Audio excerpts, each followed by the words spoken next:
수요 말씀 묵상 8월 6일 24일입니다. 함께 기도하시겠습니다. 우리를 창조하시고 우리의 아버지 되시는 하나님 아버지, 지난 3일 동안도 주님의 은혜 가운데 지켜주시고 오늘 함께 주님의 말씀을 묵상할 수 있는 시간 주시니 감사합니다. 오늘 말씀을 통해 주님의 음성이 우리에게 들리게 하여 주시고 그 말씀을 통해 더욱더 주님을 닮아가는 우리 모두 될 수 있도록 인도하여 주시옵소서. 감사드리며 예수님의 이름으로 기도합니다. 아멘. 오늘의 말씀은 야고보서 3장 1절부터 12절까지의 말씀입니다. 함께 읽겠습니다. 형제들아, 너희는 선생된 우리가 더 큰 심판을 받을 줄 알고 선생이 많이 되지 말라. 우리가 다 실수가 많으니 만일 말에 실수가 없는 자라면 곧 온전한 사람이라. 능히 온 몸도 굴레 씌우리라. 우리가 말들의 입에 재갈 물리는 것은 우리에게 순종하게 하려고 그 온몸을 제어하는 것이라. 또 배를 보라. 그렇게 크고 광풍에 밀려가는 것들을 지극히 작은 키로서 사공의 뜻대로 운행하나니 이와 같이 혀도 작은 지체로 돼 큰 것을 자랑하도다. 보라, 얼마나 작은 불이 얼마나 많은 나무를 태우는가. 혀는 곧 불이요 불의의 세계라. 혀는 우리 지체 중에서 온몸을 더럽히고 삶의 수레바퀴를 불사르나니 그 사르는 것이 지옥 불에서 나나니라. 여러 종류의 짐승과 새와 벌레와 바다의 생물은 다 사람이 길들일 수 있고 길들여 왔거니와 혀는 능히 길들일 사람이 없나니 쉬지 아니하는 악이요 죽이는 독이 가득한 것이라. 이것으로 우리가 주 하나님을 찬송하고 또 이것으로 하나님의 형상대로 지음을 받은 사람을 저주하나니 한 입에서 찬송과 저주가 나오는도다. 내 형제들아, 이것이 마땅하지 아니하리라. 샘이 한 구멍에서 어찌 단물과 쓴물을 내겠느냐. 내 형제들아, 어찌 무화과나무가 감람 열매를 포도나무가 무화과를 맺겠느냐. 이와 같이 짠 물이 단물을 내지 못하느니라. 아멘. 오늘 말씀은 목사된 저에게 큰 도전이 되는 말씀입니다.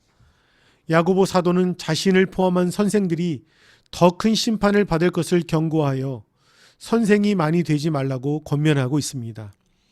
우리 모두가 실수가 많은데 특별히 말을 많이 하는 선생은 말 실수가 많기 때문입니다. 우리는 사람들과 관계에서 말 때문에 기분이 좋기도 하고 기분이 상하기도 합니다. 말 때문에 마음이 무거워지기도 하고 눌린 마음이 편해지기도 합니다.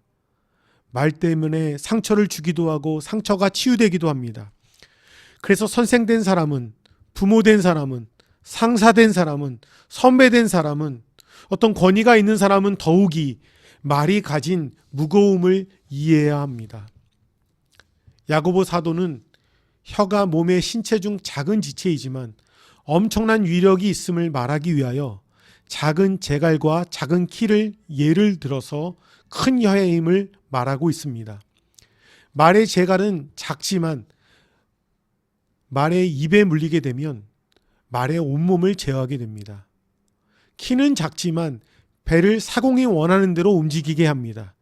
이렇게 겉모양은 작지만 그 영향력은 엄청 커서 전체의 운명을 좌우하는 역할을 하게 됩니다. 또한 혀는 불과 같은 파괴력이 있습니다. 제가 고등학교 때는, 초등학교 때는 불조심 포스터 대회가 많이 있었습니다. 꺼진 불도 다시 보자 등의 포스터가 있었지요. 등산객이 무심코 버린 타다 남은 담배꽁초가 수십 년간 일궈온 산 전체를 다 태울 수 있다는 것을 우리는 경험적으로 알고 있습니다. 어린아이에게 너 같은 게 뭘 할 수 있어? 아무도 너를 사랑하지도 좋아하지도 않아. 너는 태어나지를 말았어야 했어. 같은 부정적이고 저주하는 말 한마디가 그 어린아이의 평생을 지옥으로 빠뜨리기도 합니다. 가정에서도 교회에서도 직장에서도 혀의 파괴력의 위력을 자주 목격하곤 합니다. 우리는 다른 사람의 혀의 파괴력을 자주 보고 듣곤 하지만 우리 자신의 혀의 파괴력에 대해서는 별로 깊게 생각하지 못하는 때가 많이 있습니다. 우리 자신의 혀의 파괴력으로 형제의 가슴에 피멍 들이지 않도록 우리는 깨어 있어야 합니다. 왜냐하면 7절 이하에 여러 짐승과 새와 벌레와 바다의 생물들은 사람이 길들일 수 있다라고 말씀하고 있습니다. 저희 집에 멍멍이 한 마리가 있습니다.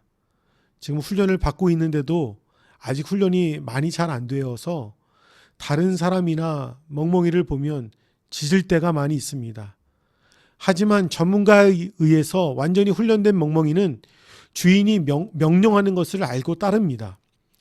훈련된 돌고래는 멋진 쇼를 하기도 합니다. 그러나 혀는 아무도 길들일 수 없는 야생적인 성격을 갖고 있습니다.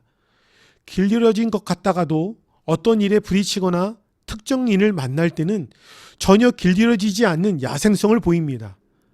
야생성을 가진 이 혀는 또한 쉬지 않는 악과 죽이는 독이 가득 찬 상태로 날마다 살아 있습니다. 그래서 우리는 매일 살얼음판을 걷듯이 기도하면서 조심해서 말을 해야 합니다. 그렇게 조심하면서 말하는 법을 배우는 것도 참 좋습니다. 그러나 근본적으로 우리의 속 사람이 말씀으로 채워지고 말씀으로 지배되어 살아갈 때 우리는 하나님이 원하시는 사람을 살리는 말을 할 수가 있습니다. 생명의 말을 할 수가 있습니다. 9절 이하에서 특별히 하나님을 찬양하는 성도들은 우리의 혀로 하나님을 찬양하며 하나님 앞에 감사하며 살아가는 존재라고 말씀하고 있습니다. 그런 성도들이 찬양과 기도가 나오는 그 혀에서 어찌 하나님의 형상대로 지음을 받은 사람을 저주할 수 있겠냐라고 야고보 사도는 반문합니다. 하나의 샘이 단물과 쓴물을 낼 수 없듯이 한 입에서 찬송과 저주가 나올 수 없다는 것이지요. 성도는 하나님께 찬양하며 감사하는 자이기에 우리의 혀로 성도로서 변화된 언어 생활을 해야 합니다. 습관적 거짓말을 버려야 합니다. 진실이 없는 말을 버려야 합니다. 사랑이 없는 말을 버려야 합니다. 빈정되고 비방하는 말을 버려야 합니다. 저주의 말을 버려야 합니다.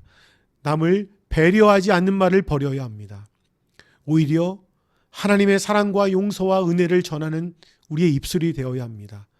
그러기 위해서는 하나님이 주시는 사랑과 용서와 은혜의 말씀이 우리에게 임해야 합니다. 잘못된 말의 기억으로 가득 차 있는 우리의 마음에 성령의 치유하심이 있기를 축복합니다. 성령 충만함으로 주님의 말씀이 우리에게 가득 차서 사람을 살리고 덕을 세우고 영혼을 살리는 그런 말들이 우리의 입술에서 계속 나오기를 주님의 이름으로 축복합니다. 함께 기도하시겠습니다. 사랑의 하나님, 우리가 다 말에 실수가 많고 말로 인해 죄를 지으며 살아가고 있습니다. 우리를 용서하여 주시옵소서. 우리의 마음과 심령 가운데 은혜를 주셔서 하나님의 말씀이 우리의 마음에 가득 차게 하여 주시옵소서. 우리의 기억 속에 있는 잘못된 말의 기억 대신 예수님 믿고 다시 듣는 이 생명의 말들이 우리의 기억 박스 속에 가득 차도록 은혜를 베풀어 주시옵소서. 그리하여 우리의 말로 예수를 전하며 덕을 끼치며 사람을 살리는 생명의 말이 우리의 입술을 통해 전해지게 하여 주시옵소서. 남은 이 3일 동안도 주님과 동행하며 주님의 기쁨이 되기를 소원하며 예수님의 이름으로 기도합니다. 아멘.